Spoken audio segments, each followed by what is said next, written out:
Howdy y'all, Kalof here. We've got a lot of news to talk about, and none of it is really what, at least I had been expecting for June so far. My last video was a couple of weeks ago where I was basically speculating that Morgan Elsbeth would be the Conquest unit.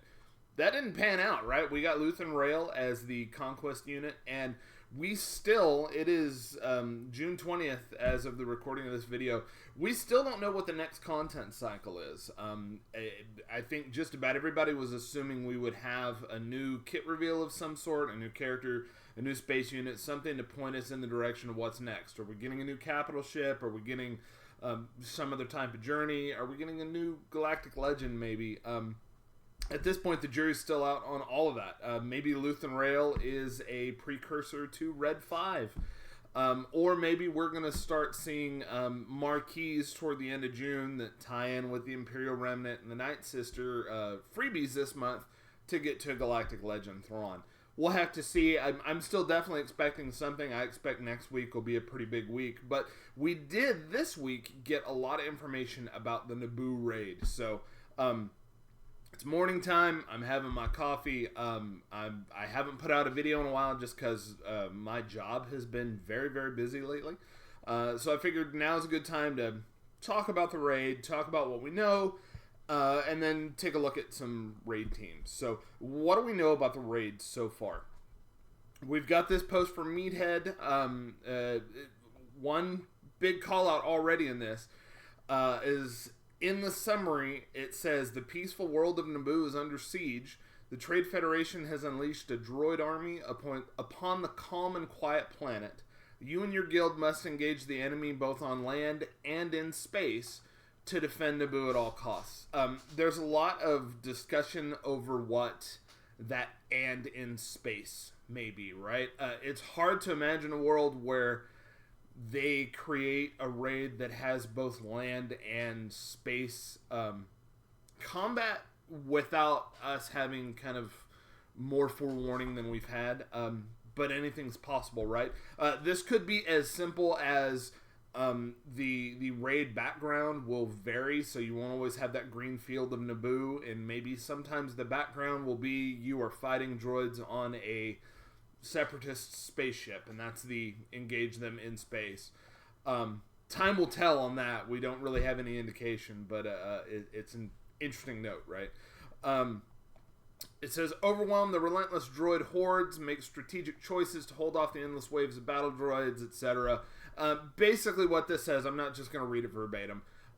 It says that the raid is going to be similar to what we had during the Queen Amidala conquest, where we would get waves of battle droids with a random commander, and your score is going to be based on how many of those waves you can take out. So let's just talk about the units available and kind of the bonuses and some team building stuff. First off, we have multiple hero characters here. Jar Jar Binks, Master Qui-Gon, Padawan Obi-Wan, Darth Maul, and Stap are all considered hero units. They will have 25% max protection and offense, and 20% mastery. And that 20% mastery is a big deal, especially at the higher relic levels. These are going to be units, like any hero unit, these are going to be units you're going to want on your teams. Also, whenever this character inflicts a debuff, recover 10% health and protection, and gain 10% defense and offense stacking for one turn. So, these are all going to be powerful. Again, that's Jar Jar, Master Qui-Gon, Padawan Obi-Wan, Darth Maul, and Stap. Then for faction bonuses, Gungans will have the following. They'll have Shield Generator gains 5 Plasma Shielding. Whenever an allied Shield Generator uses Plasma Pulse, Gungan allies gain Foresight for one turn. A random Gungan ally gains a bonus turn. I don't like that word when it comes to raids, random, because I'm foreseeing a lot of restarts here. But a random Gungan ally gains a bonus turn. And all enemies are inflicted with plasma residue, which can't be resisted, which is, pretty good. The next two are the more interesting faction stuff, right? Galactic Republic, Jedi healers and supports gain 50% max health.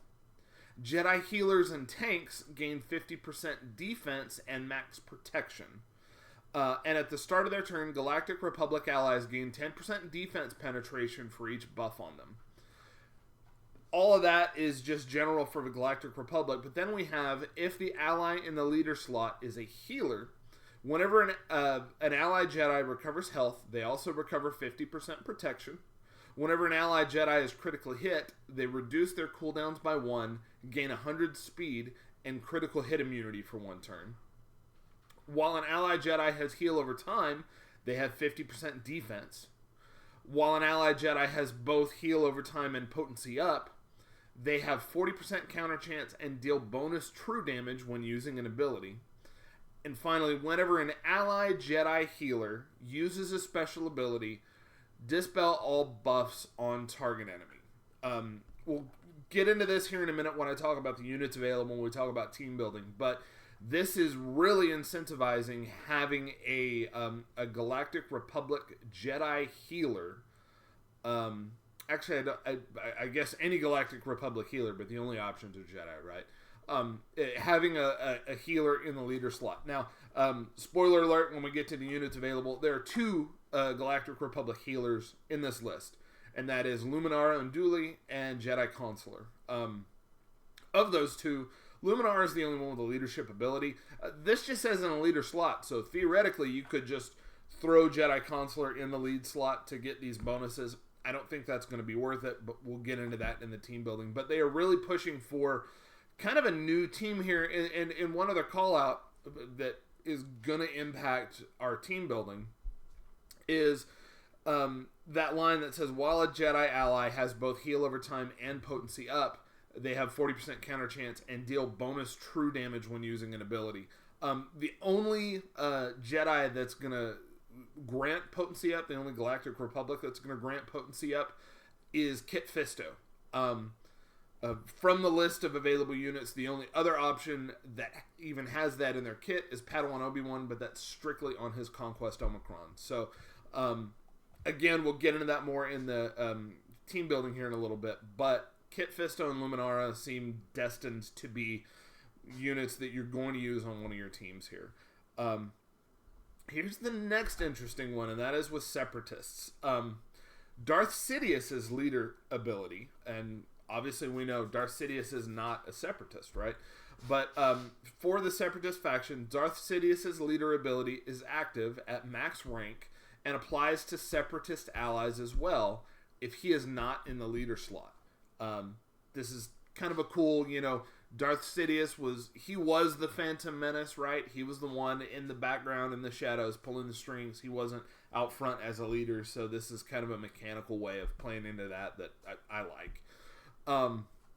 Then, Separatist and Sith allies have 100% max health, 50% potency, and 25% accuracy and offense, and gain plus 20 speed, which is tripled for Darth Maul. So Darth Maul will get plus 60 speed.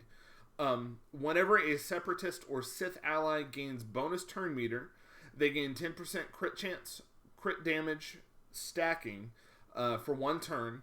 And whenever they take damage, they gain 20% defense stacking for 1 turn. Whenever an enemy is defeated by a Separatist or Sith ally, all allies recover 15% health and protection. And whenever a Sith ally inflicts a debuff, they also deal 5% max health damage to that enemy, which can't be evaded. And then finally, whenever the Separatist in the ally leader slot uses a special ability, all Sith allies will assist. So this was one of those things that was kind of speculated, right? Will Darth Maul be available in the raid? Since they never technically called out Sith, the answer is yes. And the Separatist faction bonus actually really encourages running Sith with Separatists. So let's talk about what characters are allowed in the raid. We'll take a look here in game. So this was my raid speculation, right? I knew that Gungans were guaranteed. I knew that Padme, Padawan Obi-Wan, Master Qui-Gon were guaranteed. Newt Gunray, Droideka, B1, and Stap were likely. Yoda, Mace, Plo Koon, Ki-Adi-Mundi, Eth Koth, Ayla Secura, and Imogen Dai were likely. I will tell you, of everything that I listed as likely there, the only one that's not a raid unit is Imogen Dai. and then I had a bunch of like, hey, this is possible. I thought maybe Admiral Trench and Geonosians were possible just because there weren't a lot of separatists to pull from. That's not the way they went. So this was kind of a fun speculation to do, but that's not why we're here. Here's what's actually available. First off, Gungans. We knew this. Boss Nass, all of them, including Jar Jar, are going to make up one team. You're going to want those. As you can see, I am one relic off of being able to unlock the Jar Jar event. I'm targeting a return date of July 25th for that. I think that that's when Jar Jar is going to return, but with all the bonus drops they've given, hopefully everybody is, approaching that readiness for Jar Jar here already or within the next week or two. So focus on that. Next available is a whole slew of Galactic Republic, right? We've got Queen Amidala, Master Qui-Gon, and Padawan Obi-Wan, of course. And then we have R2-D2, Shaak Ti, Grandmaster Yoda, Mace Windu, Jedi Knight Guardian, Jedi Consular, Eve Koth, Kelleran Beck, Cam, Ki-Adi-Mundi, Plo Koon, Aayla Secura, Luminara Unduli, Qui-Gon Jinn, and Kit Fisto. That is 17 Galactic Republic characters.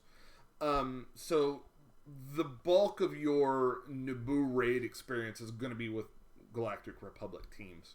And then we have Separatists, right? We've got Newt Gunray, Magna Guard, Droideka, Super Battle Droid B2, B1 Battle Droid, Stap, and then the quote-unquote Separatists, Darth Maul and Darth Sidious, right? Looking at this visually, you can tell, you'll have 5 attempts for the raid, and you can just tell here, if you run full teams, you have 2 Galactic Republic left over, and then 3 Dark Side units left over, right?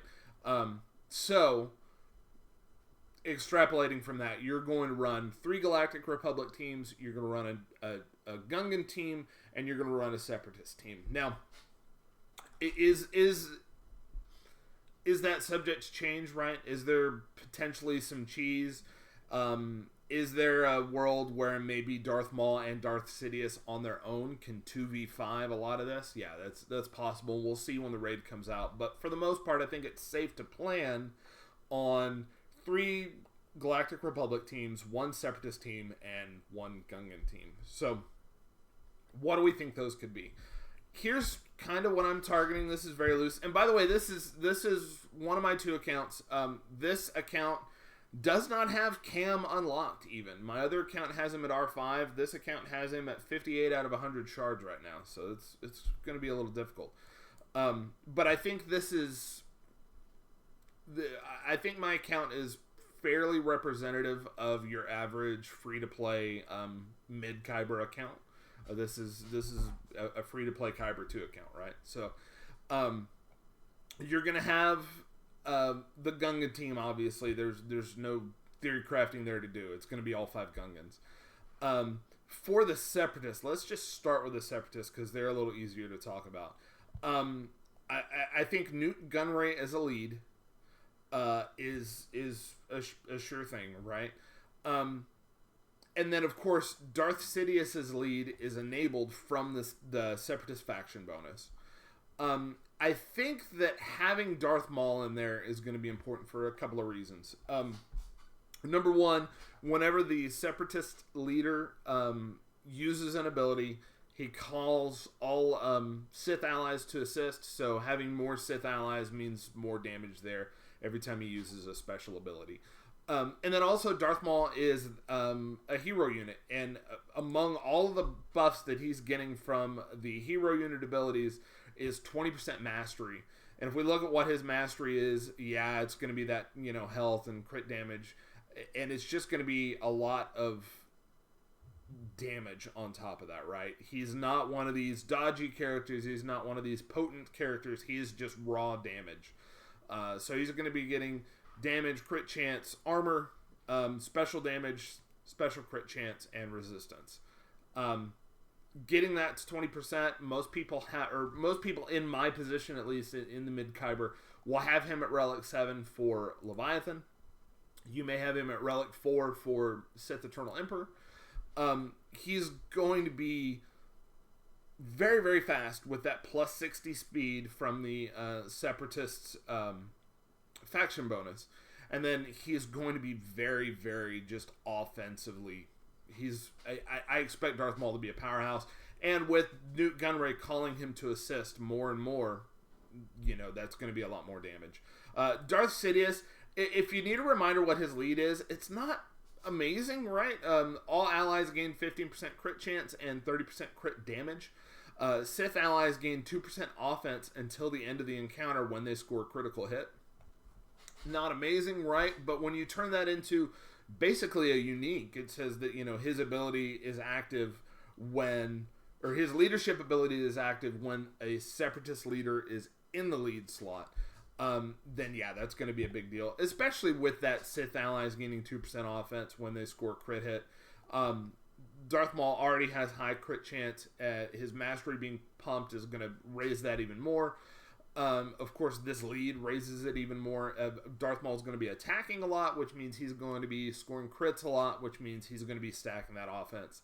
It's just going to make Maul hit like a truck, I think. Then I think you want Stap in there, right? If you don't have Stap like me, the additive drops coming up for Master Qui-Gon on the Cantina nodes is going to be a perfect time to be farming Stap and Master Qui-Gon at the same time. So be saving your currency for that. That's going to start tomorrow on the 21st. And again, Stap is a hero unit, so it's going to get all of those abilities. I can't view its mastery, but I think it has an offensive mastery as well. It's an attacker, so I'm pretty sure those are the same. It's going to be dealing debuffs, which is going to be triggering that Separatist faction bonus more and more. Obviously Newt in the lead, so with Newt, Sidious, Maul, and Stap, there's only really one other slot for Separatists. And I'm thinking that's going to be B2. B2's Relentless Barrage, he's got a chance to gain 100% turn meter when another ally is evaded or damaged by an attack. And then he's going to debuff enemies that have target lock on them with 25% crit chance and 25% evasion. So he's just going to get a lot of bonus turns, whenever your team is damaged, he's going to get bonus turns. And of course, when he gets those bonus turns, he's going to use Mow Down, which is going to deal physical damage to all enemies, but it's also going to dispel buffs with a chance to inflict buff immunity. And again, when you're inflicting debuffs on this Separatist team, you're going to be triggering those bonuses from the faction buff, which I believe, let's just go back to that for a minute. I believe, no, it's only Sith. I said, I was thinking both, but it's when a Sith ally inflicts a debuff, they deal 5% max health damage to that enemy, which can't be evaded. That's going to be mostly for Sidious. So, but even still, B2 is going to be an option there. But this is the flex slot, right? You can use B2. The remaining options for Separatists were the IG-100 Magna Guard, which if you need a tank, that's going to be useful. Droideka, I think, yet again, is going to be kind of left in the dust. I don't know that Droideka is going to be super useful here. And then B1 is always useful, just generally. But by and large, I think this is going to be the Separatist team, right? Newt Gunray, Stap, B2, Darth Sidious, and Darth Maul. Let's talk about Galactic Republic, because that's going to be a big deal. Queen Amidala, her team mostly builds itself. You have Amidala, Qui-Gon, and Obi-Wan, that they just all three go together, right? On top of that, R2-D2 is one of the kind of surprise inclusions in this. Not super surprising, right? Because he was in the Phantom Menace, but also a lot of us have R2-D2 at Relicate for GL Leia. And there was a thought that, well, maybe they're not going to include him because that would be easy. No, he is included. He is included at R8. And on top of that, Grandmaster Yoda, who synergizes well with Queen Amidala's kit, is also at R8 for a lot of people because of Jedi Master Kenobi. So I think for my purposes, and I think for what a lot of people will be doing, is take Amidala, take Qui-Gon, take Padawan Obi-Wan, take them to Relegate, use your already Relic 8, R2-D2, and Grandmaster Yoda, and that's a relatively low investment Relic 8 team, since 2/5 of it is Relic 8 requirements, right? That's a relatively low investment R8 team to be able to get, hopefully, a good score.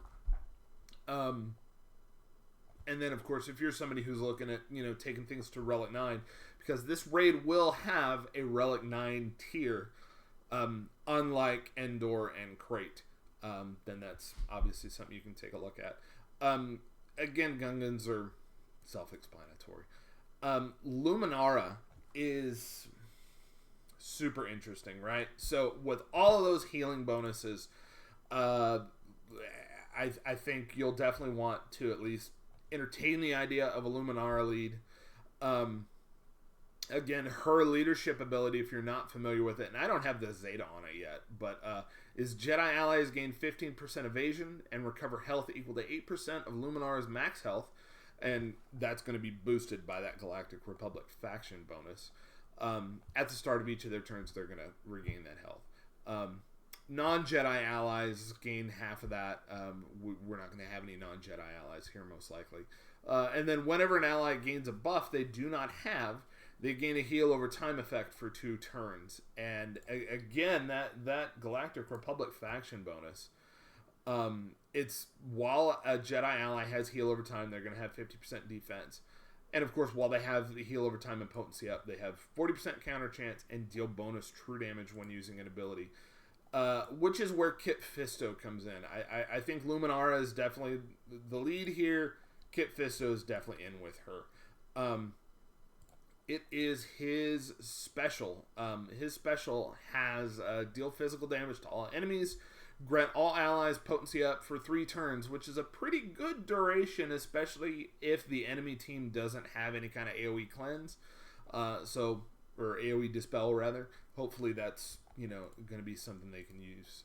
And then he already has additional counter chance. So, also notably, a lot of these lower, less often geared characters are Rise of the Empire operations unit, but Kit Fisto in particular is part of the Rise of the Empire special missions in, I want to say, the first light side planet. So, if you get him up to Relic 5, get Mace Windu up to Relic 5, both of those are raid units. You can double dip and help your guild by getting those, extra Guild Event 2 tokens. Rounding out Luminara, that team wants Jedi to have a lot of buffs. Plo Koon helps with that a ton, right? Number 1, he is a Jedi tank, or Galactic Republic tank, so he's going to get a lot of bonuses from that faction bonus. His ship is good. He's always one that I have wanted a reason to take to relics because he's much more useful than you'd think. He's got a dispel on basic, which is very useful. Let's see. His special 1 deals damage to all enemies and inflicts offense down. And this the special 2 gains defense up for a good duration, right? 4 turns. And gives Jedi allies 50% turn meters. So I think he's going to be important. I think he's definitely one of the ones you're going to have on the team. Shock T, a lot of people already have at Relic 7 for Jedi Master Kenobi. She's got a lot of the same value that Plo Koon has in that she has that Dispel on basic. She also has an AoE cleanse. A lot of her kit obviously is geared toward clones, but I don't think you should count her out for this. I think she's still going to be pretty useful. This, especially the Dispel all debuffs on all allies, is very useful. Even if you're missing the 100% turn meter from the Clone Trooper, you're missing the call all Clone Trooper allies to desist, the Dispel all debuffs is good enough as it is. But then, target ally gains buffs for 3 turns based on their role. And again, the GR faction bonus is going to be about when you gain unique buffs. That's going to trigger some things there. And it's going to give attackers stealth and crit chance up, supports or healers speed up and tenacity up, and it's going to allow tanks to taunt and get critical hit immunity. That's especially perfect here because we have one tank on this team so far, right? Plo Koon. He does not taunt. He doesn't have a taunt ability, but with this, you can put that taunt on him with that crit immunity should you need. And then rounding this out for me, I have Jedi Consular. Jedi Consular has a ship, so it's always nice to relic him. Honestly, he's not great as a character, but what he does have is he does have the fact that he is a Galactic Republic healer. And let's go back to that one more time. Apologies. Let's go back to that one more time. Jedi healers and supports gain 50% max health. Jedi healers and tanks gain 50% defense and max protection. So he's going to get both of those since he's a healer. It's going to make him very durable. And then, when an allied Jedi healer uses a special ability, dispel all buffs on target enemy. So I think that's going to be useful. If I remember correctly from the Queen Amidala conquest, a lot of those battle droids would be gaining buffs pretty regularly, and you'd want to be taking those out. So Shaak Ti has a dispel on basic, Plo Koon has a dispel on basic, and Luminara and Jedi Consular both are healers, which means their special abilities will have a dispel. So lots of dispels here, lots of buffs here, lots of just bonuses from being healers, supports, or tanks. I think this will be ideally a solid team. It looks good on paper. We'll have to see once we have the actual raid out to where we can test mechanics. And then rounding this out is Keller and Beck. You'll notice that we have, of the available raid teams, let's go back to that for a minute. Of the available raid units, we have 2 Galactic Republic leaders who are fairly premium units, right? We have Queen Amidala, who was the primary conquest reward of the last conquest cycle. She's the secondary reward in this current cycle, right? So you still have time to unlock her if you're on that way. You see, I have her unlocked, but not geared yet. A lot of players are not going to have Queen Amidala. Likewise, Keller and Beck. You see that I have kind of slept on Keller and Beck and all of Bo-Katan Mandalore's requirements. I was in a position where it was, do I farm Jabba the Hutt or do I farm Bo-Katan? Jabba the Hutt won out. I plan on circling back for Bo-Katan, but I haven't yet. So I still don't have Keller and even up sharded, and I know a lot of players are in that position. So if you don't have Queen Amidala, you don't have Keller and Beck, who are your leader options? Well, Luminara Unduli is easy, and we've talked about her. Your other options are Grandmaster Yoda and Qui-Gon Jinn. Technically, I think Mace Windu has a serviceable lead as well. The other ones have leads, but they're not really worth writing home about. Neither Qui-Gon nor Grandmaster Yoda are going to be great, but if you don't have Keller and Beck, those are who you're going to be looking at. So back to that. I do think Beck lead is going to be the third Galactic Republic team, right? He's got a great Jedi lead. He's a great overall character. Really going to be happy to have him up, even if I don't have Bo-Katan's other requirements yet. Really suggest you guys be farming him if you don't have him yet. But my thinking on Beck, at least for me, is I'm really just going to put him with leftover Jedi. Mace Windu is... You have him at Relic 3 for Jedi Master Kenobi at the least.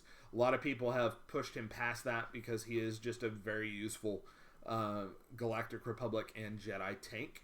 Qui-Gon Jinn, a lot of people have him at least at Relic 3 for the same reason. Same with Aayla Secura. And then Cam, if you don't have Cam, that's okay. I don't think he's going to be monumentally important for a good raid score. Obviously, we'll see once we actually have the raid to look at. But I am going to be pushing to Cam. You can get where my guild is. I'm getting about 20 Cam shards on this account a month. So I'll be able to have him up in a couple of months. And I'm hoping this raid doesn't launch until early August or late July. So maybe we have time there. If we don't, what I'm going to do, obviously, is I'll use what I have until I get here. But these are the teams that I'm looking at. we can go into the theory crafting of it and the testing of it more when the raid is actually live. My plan is to have this Queen Amidala team at Relic 8 for my purposes. My plan is to get Gungans to Relic 7, and then these remaining teams, for now, for me, are going to be Relic 5. Now, if you're somebody who has Leviathan and has Lord Vader, Darth Sidious, Darth Maul, and Newt Gunray are all Relic 7 requirements across the board on various things like that. Actually, Sidious, I misspoke. Sidious is a Relic 7 requirement for Sith Eternal Emperor. But if you have those, you have 3 of these units at Relic 7 already. It should not be too bad to bring these 2 up to Relic 7 to meet those. So, that's something to look at.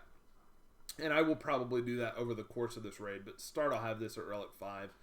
And then the Luminara team and the Beck team, I plan on getting those both to Relic 5. Honestly, when the raid launches, just because of how much time we have, I imagine the Beck team and maybe even the Luminara team will be Relic 3 at the time of launch. But I plan to get them to R5. So that's my plan.